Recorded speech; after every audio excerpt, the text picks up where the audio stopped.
बांग्लादेश इस समय बहुत बड़ी राजनीतिक अशांति के दौर से गुजर रहा है। प्रधानमंत्री शेख हसीना ने इस्तीफा दे दिया है। उनके जाने के बाद देश अनिश्चितता से जूझ रहा है। प्रदर्शनकारियों ने हसीना के आधिकारिक निवास को निशाना बनाया। प्रदर्शनकारियों और सुरक्षा बलों के बीच झड़पों में कई लोग हताहत हुए। हसीना ने अस्थिर स्थिति को शांत करने के लिए इस्तीफा दिया। शेख हसीना का इस्तीफा बांग्लादेश के राजनीतिक परिदृश्य में एक महत्वपूर्ण मोड़ है। विरोध प्रदर्शनों के मूल में एक विवादास्पद नौकरी कोटा प्रणाली थी। इस प्रणाली ने सरकारी नौकरियों का एक बड़ा प्रतिशत पूर्व सैन्य कर्मियों के बच्चों के लिए आरक्षित कर दिया था। प्रदर्शनकारी, खासकर छात्रों और युवाओं ने तर्क दिया कि कोटा प्रणाली स्वाभाविक रूप से अनुचित और भेदभावपूर्ण थी। उनका तर्क था कि यह अन्य पृष्ठभूमि के योग्य उम्मीदवारों को समान अवसरों से वंचित करता है। सरकार द्वारा बातचीत और रियायतों के प्रयास अपर्याप्त साबित हुए। विरोध प्रदर्शन बांग्लादेश में अधिक न्याय संगत और समावेशी समाज की आवश्यकता की एक सख्त याद दिलाते हैं।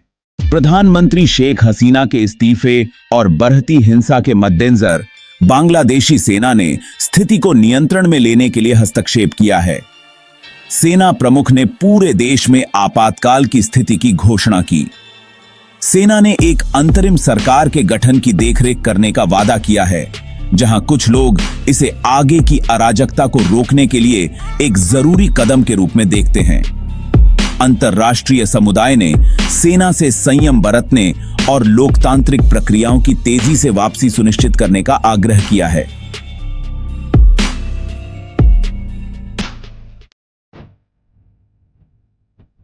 भाग 4। शेख हसीना ने भारत में ली शरण, द्विपक्षीय संबंध और मजबूत हुए।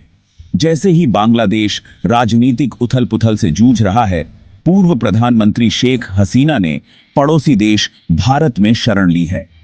भारत, जो बांग्लादेश का घनिष्ठ सहयोगी है, ने उसे और उसके परिवार को अशांति के बीच शरण की पेशकश की।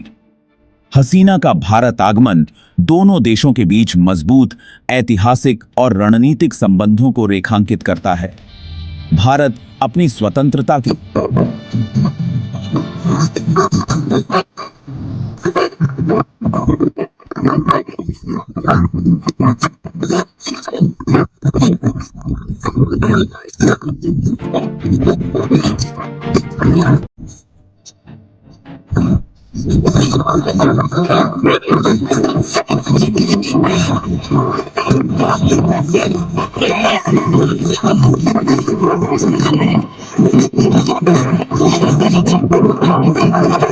हालांकि इसने उन लोगों की आलोचना भी की है जो इसे बांग्लादेश के आंतरिक मामलों में होती कि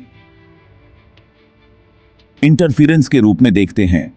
भारत में शेख हसीना की उपस्थिति क्षेत्र की पहले से ही जटिल गतिशीलता में जटिलता की एक और परत जोड़ती है।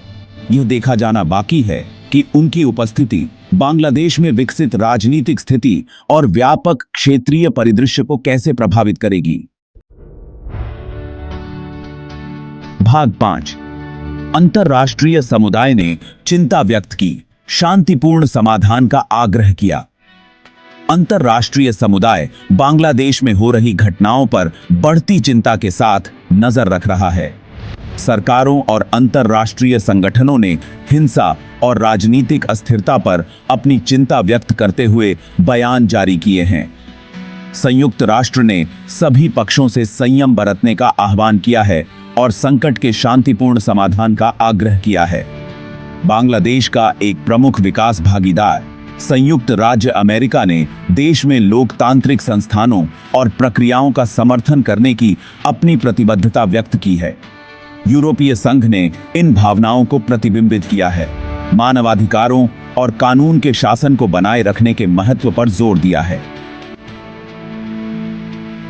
अंतर्राष्ट्रीय समुदाय का ध्यान आगे रक्तपात को रोकने और बांग्लादेश में स्थिरता और लोकतांत्रिक शासन की तीव्र वापसी की सुविधा पर है। इस अशांत दौर में बांग्लादेश को नेविगेट करने में मदद करने में अंतर्राष्ट्रीय समुदाय की भूमिका महत्वपूर्ण होगी।